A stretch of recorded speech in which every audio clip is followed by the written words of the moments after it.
How's it going, everybody? KG here. Today we're going to be checking out the Samsung 2024 QLED Q60D. Now, before I get into what this TV is all about, I just want to say that I did go out and purchase this TV myself. This video is not sponsored, but I will have affiliate links in the description below if you are buying this TV or any 2024 TV this year. That will be greatly appreciated if you use those links when buying your TV. Thank you for your support. Let's talk Q60D. This is Samsung's entry-level QLED. This is the first QLED TV that you will be able to buy from them. These will be a step up from the Crystal UHD TVs that they offer, a little bit lower than this. And the Q60D will sit just below the Q70D and the frame within Samsung's lineup structure. The biggest difference between those TVs that I just mentioned and the Q60D will be the actual refresh rate of the TV. This is a 60 Hz TV, and those TVs are going to be 120 Hz. Samsung's lineup structure and which one is better than which is really easy to understand. So if you need help in figuring that out, I did make a video dedicated to just that.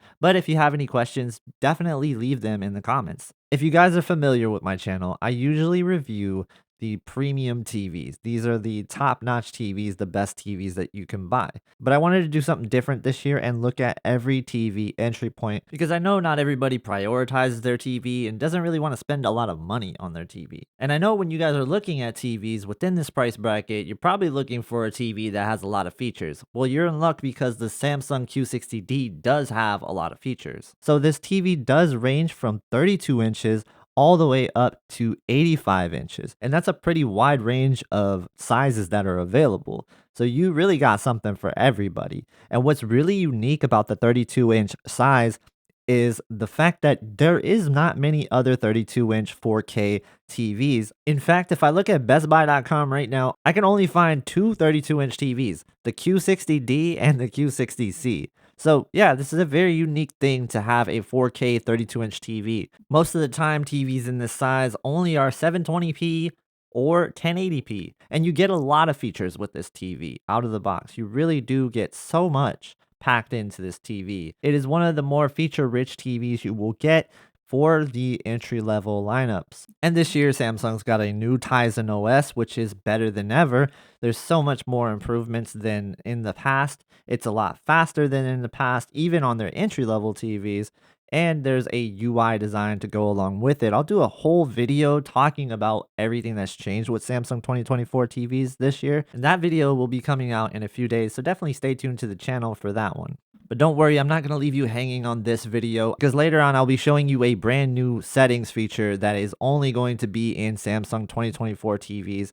And that is something you definitely don't want to miss, so stick around for that. But let's go back to the features because you could even use this TV as a gaming console if you are really wanting to. Now, it's not going to replace a gaming console one for one, but let's just say you don't have a gaming console, maybe this could be your gaming console if you are okay with doing some cloud gaming. And what this is basically just a streaming service. So think of things like your favorite streaming apps, but for games. And you could connect a Xbox controller to the TV or some other controllers that the Samsung TV supports. They even have their own branded controller as well that you can look into and buy for the Samsung Game Hub if you are going to be using this Samsung Game Hub feature.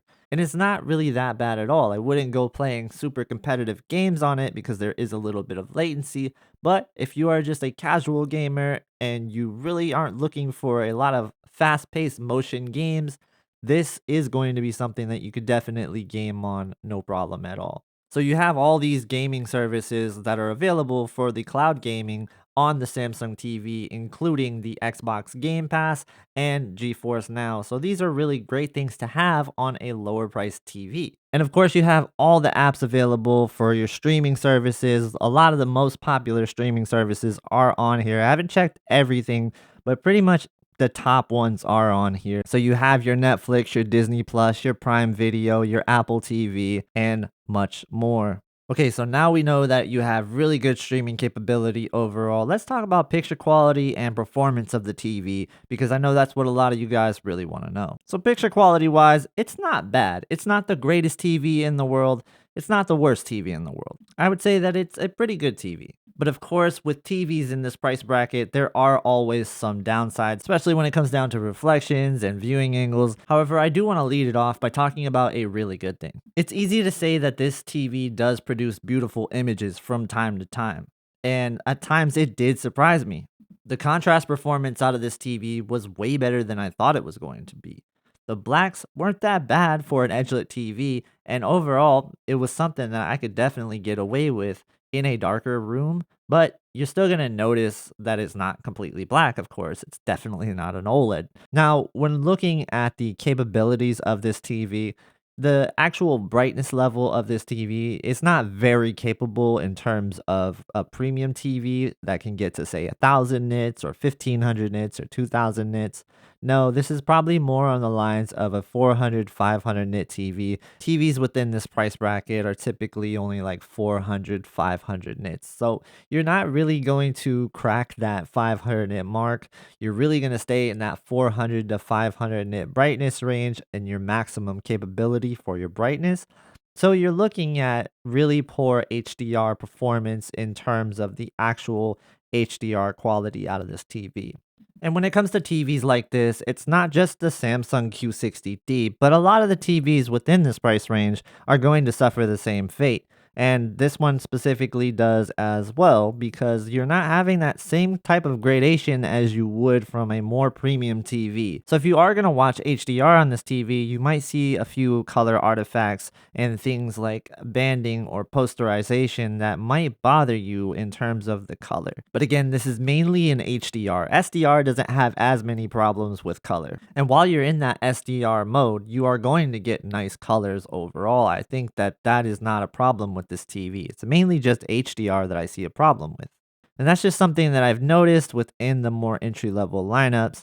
And it's just one of the things you'll have to live with if you're going to stick with HDR. And looking at HDR content on this TV, I'm not very impressed with HDR. But to be fair to the Samsung Q60D, there's not going to be very many TVs that are edge lit or direct lit that can do HDR that great. With that said, I would definitely use SDR at all times if you can. You do have static and active tone mapping controls for your HDR, which can actually help the HDR a little bit. But I typically say if you have the ability to watch it in standard dynamic range, SDR is where you're going to want to live with on this TV. It is a really good SDR TV. The SDR performance out of this TV looks great. So if you're somebody who watches a lot of cable television, or if you're somebody that watches a lot of SDR content in general, then I think that this is going to be a pretty decent TV for you. All right, really quickly, I'm going to jump through the different picture modes available on this TV. So you have dynamic, of course, your standard mode, you have your eco mode, your movie mode, and your filmmaker mode. Now, I was teasing you earlier on a feature that's found in the settings that's brand new for 2024. This is called the color booster. What this is going to do is exaggerate your color even further. So if you're somebody who already cranks the color up a lot, maybe you want to try out this feature and see if it's something that will work for you. Now, it does tend to affect the skin tones, so you definitely want to be careful with this if you're going for a more realistic approach. But if you're somebody who just really likes to crank it up, give it a shot because it's more of what you already like if you're somebody who is a fan of dynamic mode. Might as well put the color booster on as well. And I'll go more in depth with these settings in a future video, so definitely stay tuned. It might already be up depending on when you're watching it, so check out the channel. So what about this TV for gamers? Is this a TV that gamers would like? I would say probably not. If you are going for 120 hertz, this doesn't do it. It's a 60 hertz TV. But if you're somebody who's gaming at 60 hertz, it's absolutely doable on this TV. And you have things like Game Motion Plus with this TV that is going to make the experience even better for 30 frames per second games. So that's nice. And you also have just an overall pretty good image quality when it comes down to your gaming performance.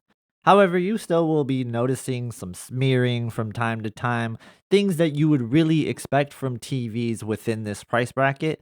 That's not something that you're not going to get with this TV. You absolutely do still have problems like that, even with this TV. So it's not perfect with gaming, but for 60 hertz gaming TV, if you're limited to 60 hertz already, it's not bad at all.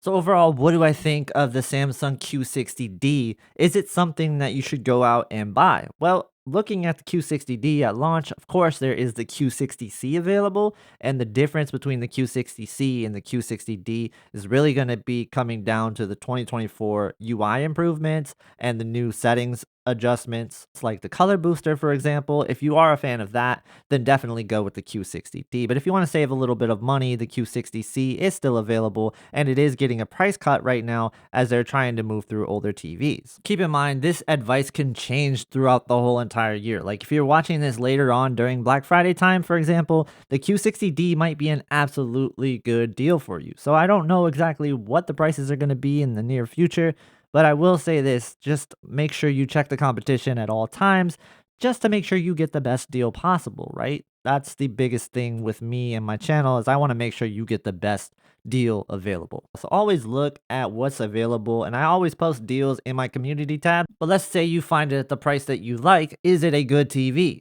As a whole, this TV is not bad. It's a pretty good TV. It's not a great TV because it's not a premium TV. So like I mentioned, your HDR performance won't be that great and your gaming performance could be better as well because it is a 60 hertz TV after all. So you gotta expect what the TV is capable of and go from there. When you judge it off of that, it's not a bad TV overall. And I think most people that buy it will be happy with the picture quality for certain use cases. I think for SDR, it's a really good picture quality overall. And it is something that I can recommend at the right price to the right person.